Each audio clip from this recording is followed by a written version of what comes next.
नमस्ते मेरे भाई, स्टार्ट करते हैं एक एसएससी का प्यारा सा मूक।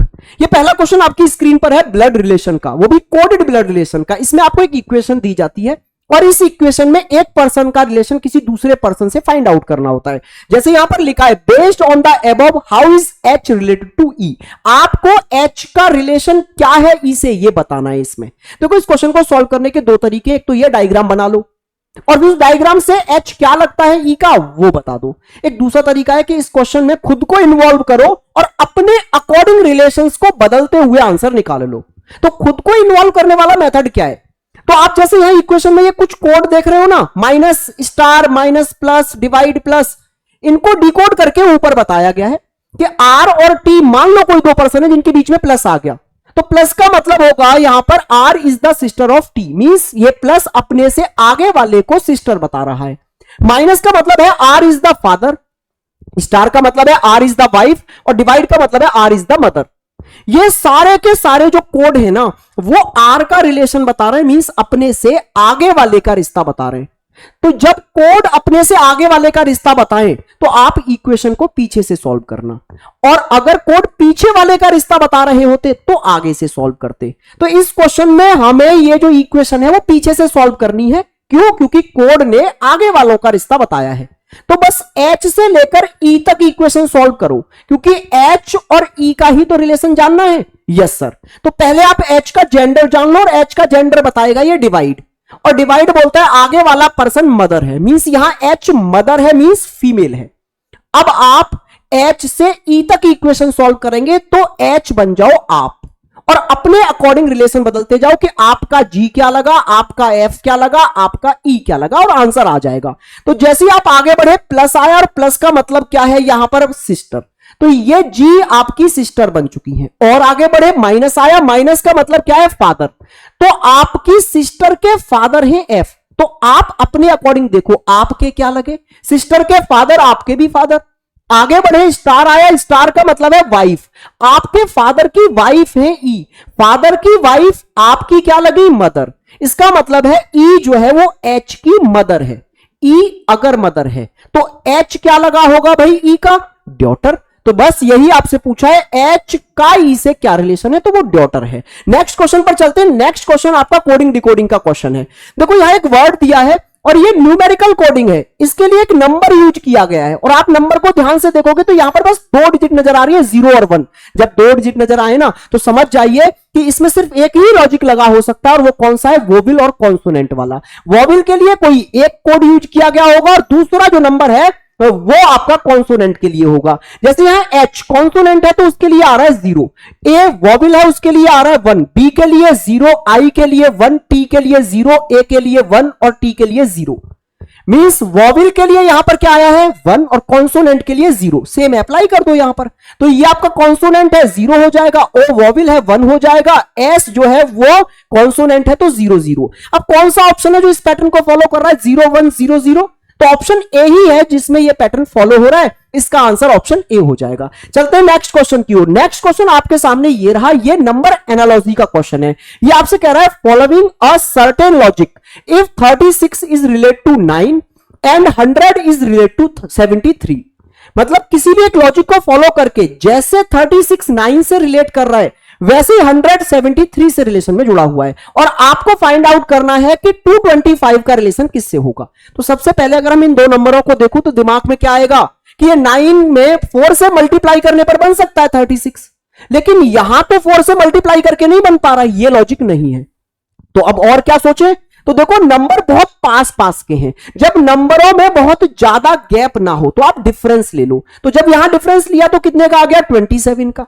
सेम यहां डिफरेंस लो तो कितने का आ गया 27 का। तो समझ में आया कि पहले नंबर से 27 कम है दूसरा नंबर, तो बस यहां से 27 कम कर दोगे, 198 आपके क्वेश्चन का राइट आंसर है। ऑप्शन नंबर बी था ना प्यारा सा क्वेश्चन। देखो नेक्स्ट क्वेश्चन है आपका अल्फाबेट सीरीज का।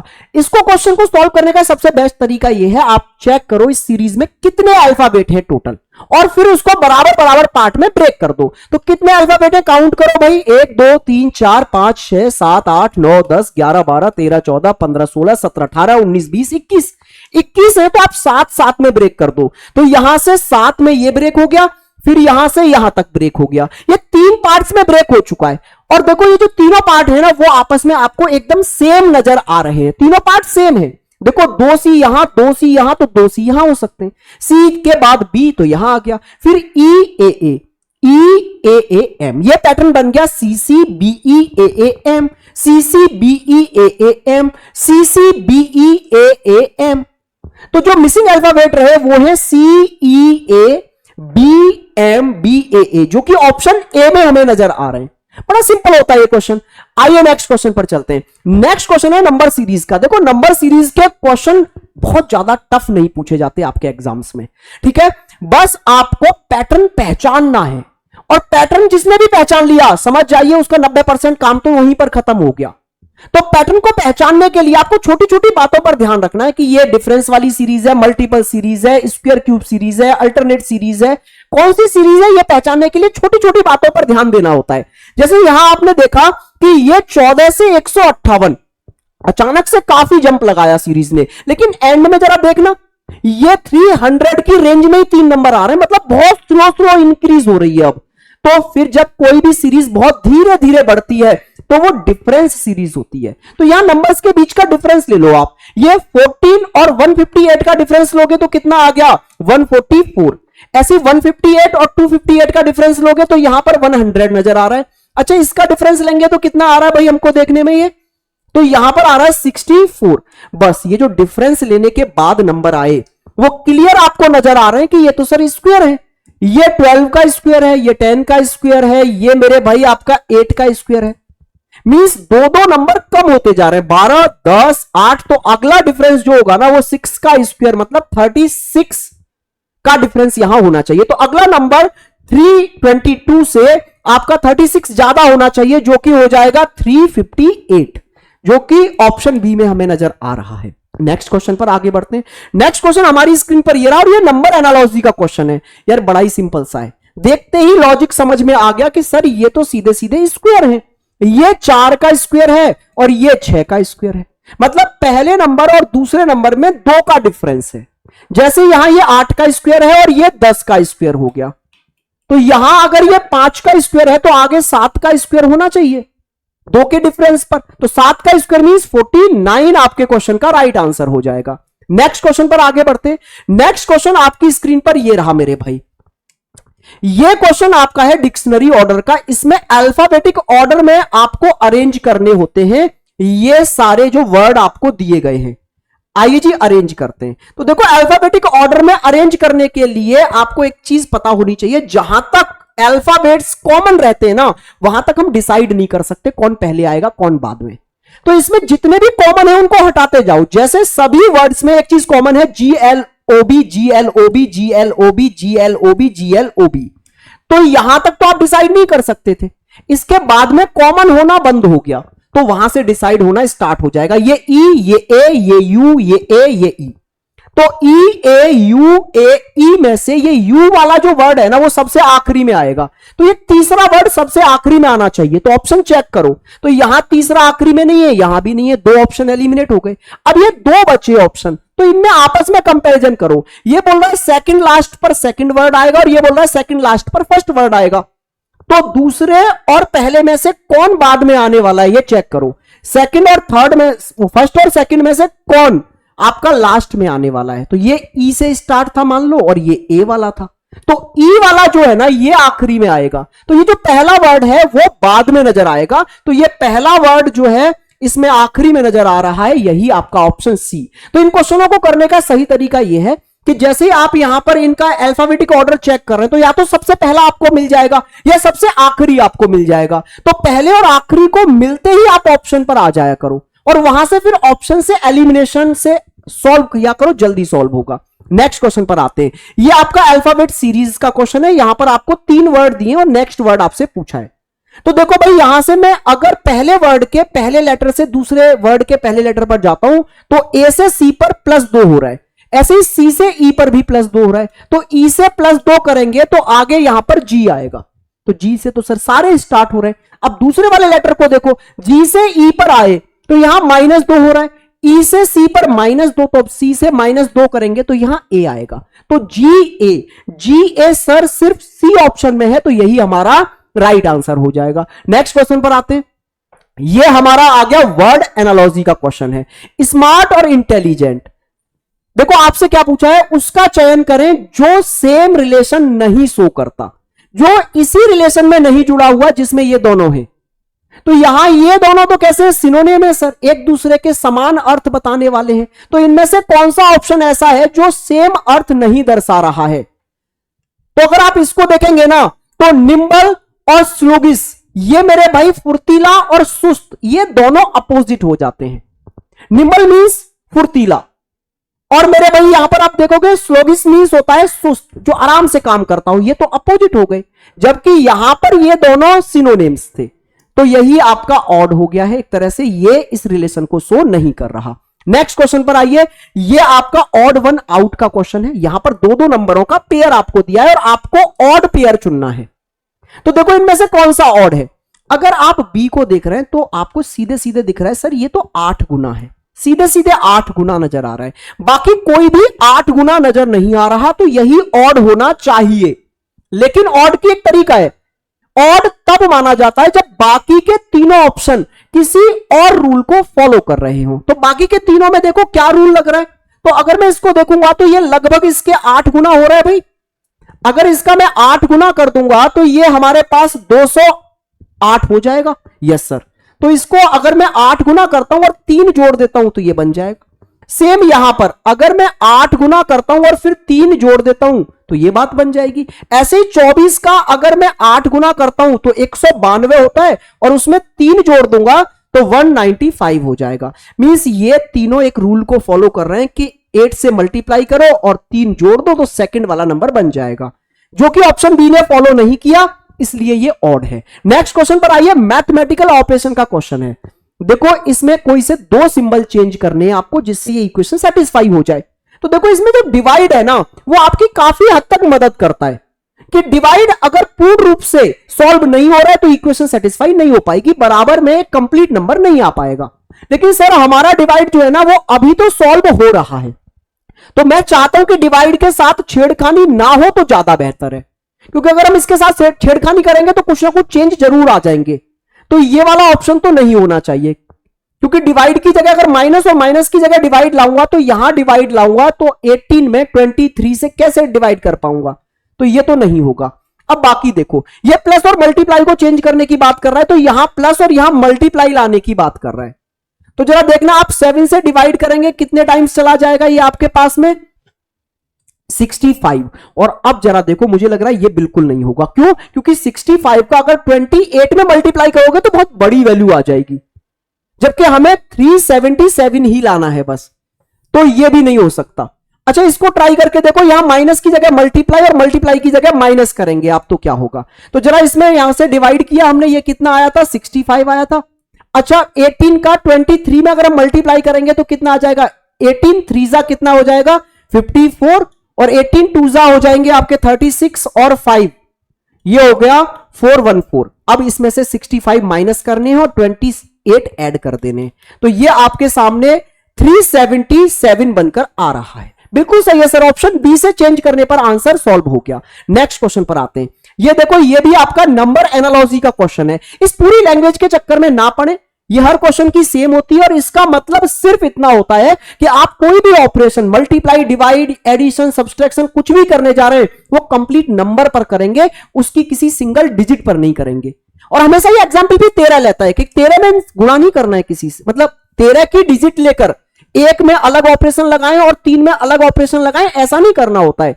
जो भी ऑपरेशन लगाना है वो कंप्लीट 13 नंबर पर लगाओगे, ये कहना चाह रहा है ये। आइए जी तो देखिए, तो देखो यहां पर आपको ये 3 नंबर देखने को मिल रहे हैं, 121, 93 और 214। क्या रिश्ता हो सकता है?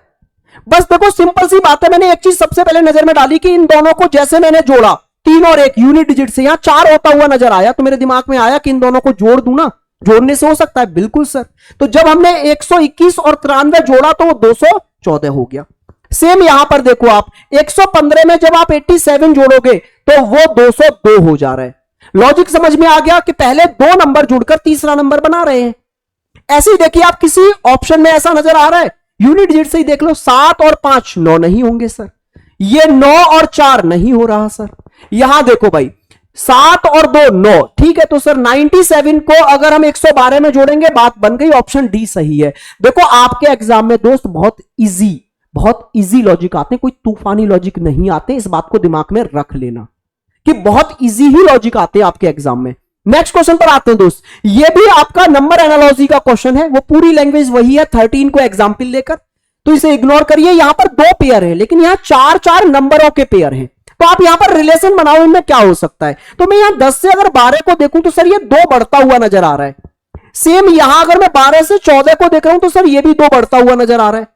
और फिर मैं 12 से 8 की बात करता हूं तो ये 4 कम होता हुआ नजर आ रहा है। सेम 14 से 10 भी 4 कम होता हुआ नजर आ रहा है। तो इसी रिलेशन में देखना कौन सा पेयर है।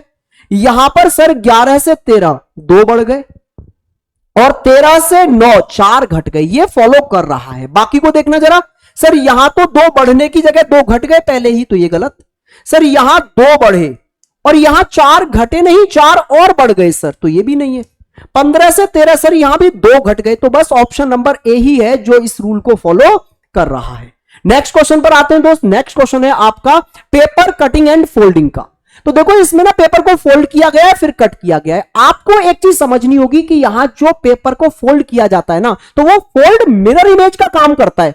तो जब आप इसको ओपन करोगे ना फोल्ड को, इसकी मिरर इमेज इधर शो हो जाएगी, तो इसकी मिरर इमेज आपको ये बनाते हुए शो हो रही है। अब जब इसको आप नीचे ओपन करोगे तो नीचे इसकी मिरर इमेज बन जाएगी इस तरह से। तो कौन सा ऑप्शन आपको ऐसा दिख रहा है? ऑप्शन नंबर डी भाई। नेक्स्ट क्वेश्चन पर आ जाते हैं। नेक्स्ट क्वेश्चन आपकी स्क्रीन पर ये रहा, ये मिसिंग नंबर का क्वेश्चन है। यहां पर 3 पेयर दिए हैं जिसमें से 2 कंप्लीट है और एक आपका एक नंबर को मिसिंग शो कर रहा है। लॉजिक लगाइए जरा। देखो सर 5 2 9, बस दिमाग में घंटी बज गई इतने में। कैसे सर ये 9 कैसे बन सकता था? 5 में 4 जोड़ दो तो 4 कहां से आ सकते हैं? 2 का स्क्वायर करके, मतलब दूसरे नंबर का स्क्वायर कर दूं और उसको फर्स्ट नंबर में ऐड कर दूं तो ये बन जाएगा। बन गया सर। सेम यहां पर अगर 5 का स्क्वायर करें, 25 को 13 में जोड़ेंगे तो 38 बन जाएगा। सेम यहां अप्लाई कर दो, मिसिंग नंबर आ जाएगा। 14 में 3 का स्क्वायर 9 ऐड कर दो 23 आ गया 23। तो यही ऑप्शन ए आपके क्वेश्चन का राइट आंसर है। नेक्स्ट क्वेश्चन पर आइए। लॉगिज्म का क्वेश्चन है भाई, 3 स्टेटमेंट हैं 2 कंक्लूजन है। आइए फटाक से डायग्राम से सॉल्व कर देते हैं। ये बोल रहा है ऑल बीच आर सैंड, सारे के सारे बीच को आपने क्या बना दिया है? सैंड के अंदर रख दो जी। बिल्कुल सर। आगे आपसे बोला है सम डेजर्ट आर सैंड, तो डेजर्ट में से कुछ को सैंड बनाइए। तो देखो डेजर्ट का सैंड से रिश्ता तो सम का है, पता चल गया, लेकिन बीच का और डेजर्ट का रिश्ता क्या था वो नहीं पता, वो डाउट में रह गया। डाउट का मतलब है जिनका रिलेशन आपको नहीं पता है। मैं डाउट डी लिख देता हूं जिससे कि हमें पता है कि इनके बीच का रिश्ता नहीं पता, तो वहां से कोई कंक्लूजन नहीं आएगा। जो डाउटफुल रह जाते हैं ना एरिया, वहां से कंक्लूजन नहीं निकाला जा सकता। आगे बोल रहे हैं ऑल माउंटेन आर रॉक, सारे के सारे माउंटेन को रॉक के अंदर रख दो। अब आइए जी कंक्लूजन पर। ये बोला at least some beach are desert, क्या कुछ बीच डेजर्ट के अंदर जाते हुए दिख रहे हैं? जो चीज दिख ही नहीं रही है वो तो सही नहीं होगी, गलत करिए। आगे बोला गया और at least some sand are rock, कुछ सैंड रॉक के अंदर जाती हुई दिख रही है क्या? नहीं सर। तो जो दिख ही नहीं रहा है वो तो सही होगा ही नहीं। Both are wrong, neither conclusion first nor second. आइए नेक्स्ट क्वेश्चन पर। नेक्स्ट क्वेश्चन है मिरर इमेज का। एक फिगर आपको दी है और उसके राइट में मिरर लगाया गया है। तो आपको पता है ना जब मिरर राइट या लेफ्ट में लगता है तो उस आकृति का सिर्फ राइट और लेफ्ट इंटरचेंज होता है, टॉप और बॉटम इंटरचेंज नहीं होता। तो यहां पर अगर राइट में मिरर लगाया है तो इसका राइट और लेफ्ट ही चेंज होगा बस। तो राइट और लेफ्ट चेंज होता हुआ देखिए किस ऑप्शन में नजर आ रहा है भाई हमको? तो ये जो कलर्ड वाला पार्ट है हमारा वो राइट में है, तो इधर वो लेफ्ट में हो जाएगा। ऐसी कौन सी फिगर है जिसमें कलर्ड वाला पार्ट लेफ्ट में नजर आ रहा है? Option number C. Next question पर आइए। ये आपका वर्ड एनालॉजी का क्वेश्चन है। सेसेशन और बिगनिंग, मतलब समाप्ति और शुरुआत दोनों एक दूसरे के अपोजिट है और आपको क्या चुनना है? सेम लॉजिक वाला पेयर यहां से चुनना है जिसमें सेम यही लॉजिक नजर आए। कौन सा नजर आ रहा है इन चारों में से? अगर हम देखेंगे तो इनॉर्मस और मैसिकल,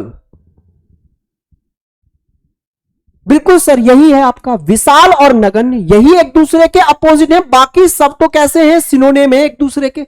बाकी सभी सिनोनिम है, बस इसमें सिनोनिम नजर नहीं आ रहे, एक दूसरे के अपोजिट हो रहे हैं। ऑप्शन सी आपके क्वेश्चन का राइट आंसर है। ये देखिए नॉन वर्बल सीरीज है ये, इसमें फिगर सीरीज भी आप बोल सकते हैं। तो यहां पर क्या हुआ, एक फिगर था, फिर उसके बाद में दूसरा सिंबल आया और ये लेफ्ट की ओर खिसक गया, फिर एक और सिंबल आया और ये सारे एक एक करके लेफ्ट की ओर खिसक गए हैं, एक और आया है, फिर ये सारे एक एक लेफ्ट की तरफ चले गए, अब एक और आएगा यहां पर कोई ना कोई और ये सारे लेफ्ट की ओर एक एक चले जाएंगे। तो एच आ जाएगा यहां बीच में और ये सिंबल चला जाएगा बिल्कुल टॉप पर, जो कि किस ऑप्शन में नजर आ रहा है आपको ऐसा कि ये सिंबल टॉप पर और एच बीच में आना चाहिए, option number D. Option D आपके क्वेश्चन का राइट आंसर है। ये वेन डायग्राम का क्वेश्चन है दोस्तों, इसमें आपसे क्या पूछा है, how many people like either only spicy और only sweet as per the given Venn diagram.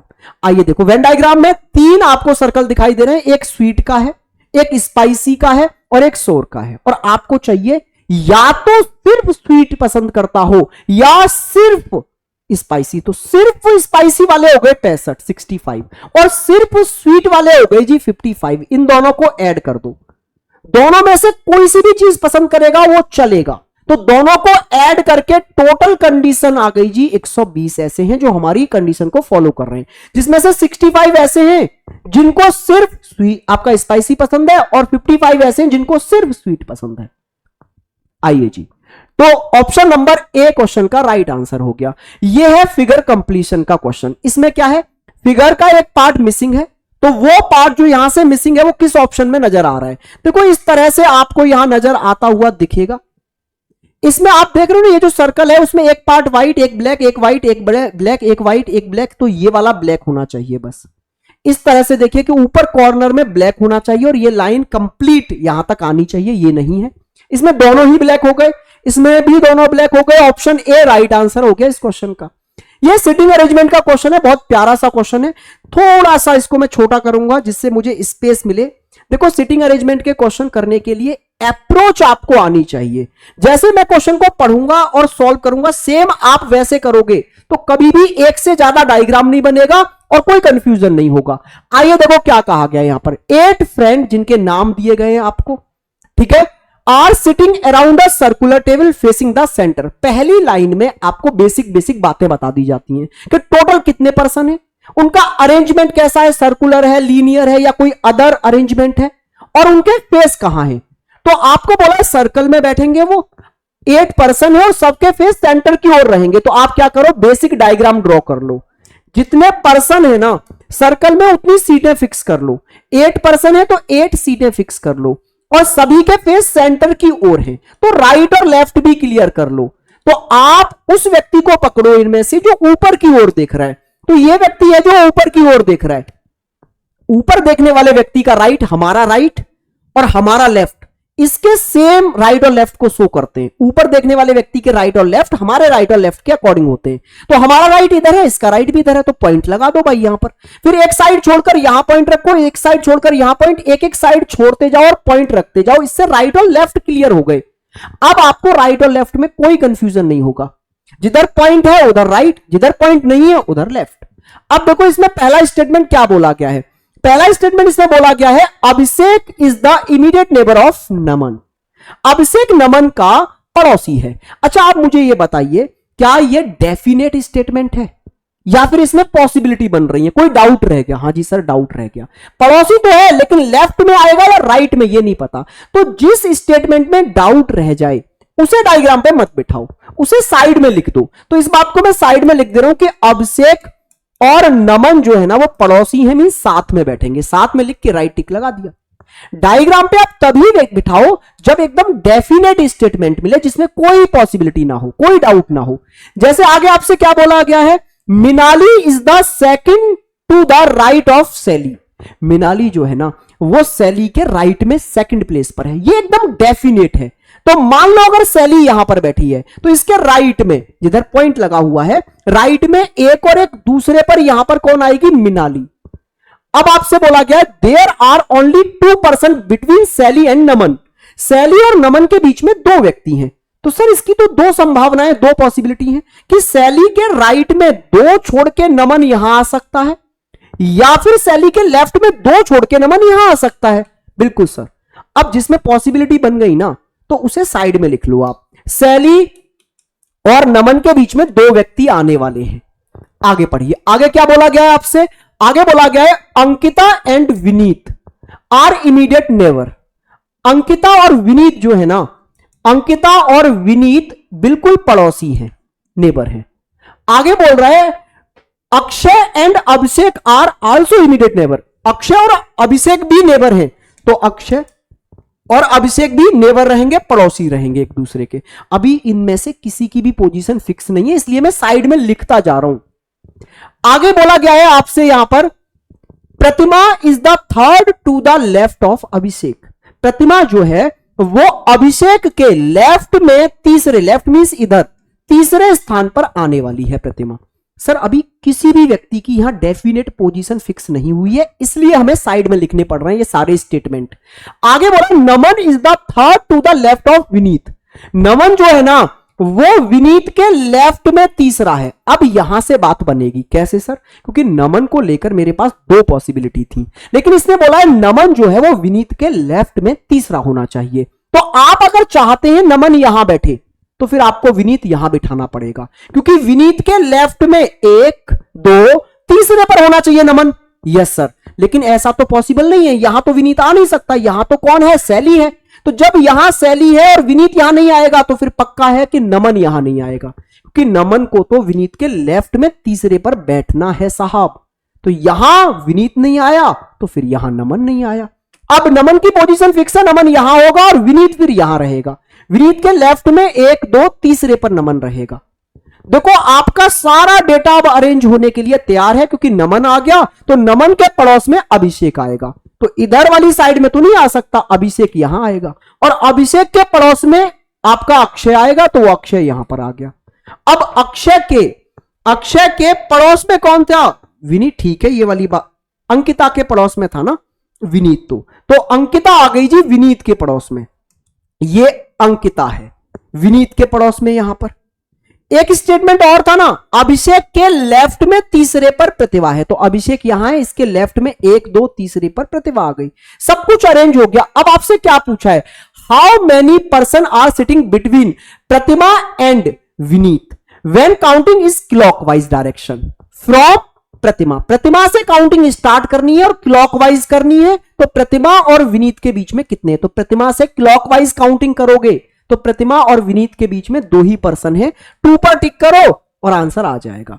Next question पर आते हैं। ये आपका मेरे भाई एम्बेडेड फिगर का क्वेश्चन है। आपको दी गई फिगर किसके अंदर छिपी हुई नजर आ रही है वो बताना है। बड़ा सिंपल सा क्वेश्चन है यार, ये तो अलग से नजर आ रही है, ऑप्शन नंबर बी में है। यहां पर ये आप देख पा रहे हैं इजीली। आइए नेक्स्ट क्वेश्चन पर चलते हैं। ये आपका कैलेंडर का क्वेश्चन है। आपको बोला गया है 16 जनवरी 2015 को फ्राइडे था, तो 16 जनवरी 2010 को क्या होगा? इसको कंपैरिजन मेथड से बड़ा इजीली कर सकते हैं हम लोग। देखो 16 जनवरी 2015 का जो डे है वो फ्राइडे बताया गया है, और 16 जनवरी 2010 का कौन सा है ये आपसे पूछा गया है। तो यहां कंपैरिजन करना स्टार्ट करो। डेट तो सेम है तो उसकी वजह से कोई चेंज नहीं, मंथली सेम है कोई चेंज नहीं, बस ईयर थोड़ा सा कम हो गया है। ईयर का गैप कितने का है? 5 ईयर्स। 5 वर्षों का गैप है और 5 ईयर्स कम किए जा रहे हैं। तो जितने ईयर्स कम किए जा रहे हैं ना उतने डे कम हो जाएंगे। तो 15 का गैप, 5 का गैप है तो 5 दिन कम कर दो। अच्छा, अब एक चीज और देखनी होती है कि ये जो गैप आपने लिया है इसमें लीप ईयर आया है क्या कोई? तो 15 और 10 के बीच में एक लीप ईयर भी आया है, तो एक उस लीप ईयर की वजह से और कम कर दो। जितना गैप उतना कम कर दो, और फिर आने वाले लीप ईयर की वजह से एक और कम कर दिया, तो टोटल 6 की कमी आ जाएगी इस डे में। यहां अगर फ्राइडे है तो फ्राइडे से 6 डे आप पीछे जाएंगे तो यहां आने वाला दिन मिल जाएगा जो कि होगा फिर सैटरडे। फ्राइडे से 6 दिन पीछे जाओगे तो सैटरडे मिलेगा। आइए नेक्स्ट क्वेश्चन पर चलते हैं। यह आपका नंबर एनालॉजी का ही क्वेश्चन है। बड़ा इजीली यहां पर मुझे चीजें नजर आ गई। ये ठीक ठीक इसका 2 गुना होता हुआ नजर आया, और ये भी ठीक ठीक 2 गुना होता हुआ नजर आ रहा है। तो आप देखिए पहले नंबर से दूसरे नंबर पे जाओगे तो 2 गुना होना चाहिए, लेकिन ये तो 17 का 2 गुना नहीं है, ये 32 का 2 गुना नहीं है। अच्छा, यहां पर 2 टाइम्स है, लेकिन फिर दूसरे से तीसरे पर जाने पर क्या लॉजिक है? तो सर यहां पर 2 टाइम्स नहीं हो पा रहा, तो डिफरेंस ले लो। तो ये 22 का डिफरेंस है और यहां भी 22 का डिफरेंस है। मींस पहले नंबर से जब हम सेकंड नंबर पर गए तो 2 टाइम्स कर दिया हमने, और जब सेकंड से थर्ड पर गए तो 22 का डिफरेंस लिया। ऐसा किस ऑप्शन में आ रहा है? ऐसा आ रहा है ऑप्शन नंबर डी में। यहां आपने 2 से मल्टीप्लाई किया तो सेकंड नंबर बन गया, और इसमें फिर 22 ऐड करोगे तो ये 70 बन जाएगा। Option number D. उम्मीद करता हूं आपको बहुत मजे से ये मॉक क्लियर हुआ होगा, हर एक कॉन्सेप्ट भी क्लियर हुआ होगा और मजा आया होगा इस मॉक में। मिलते हैं नए मॉक के साथ। नमस्कार जी।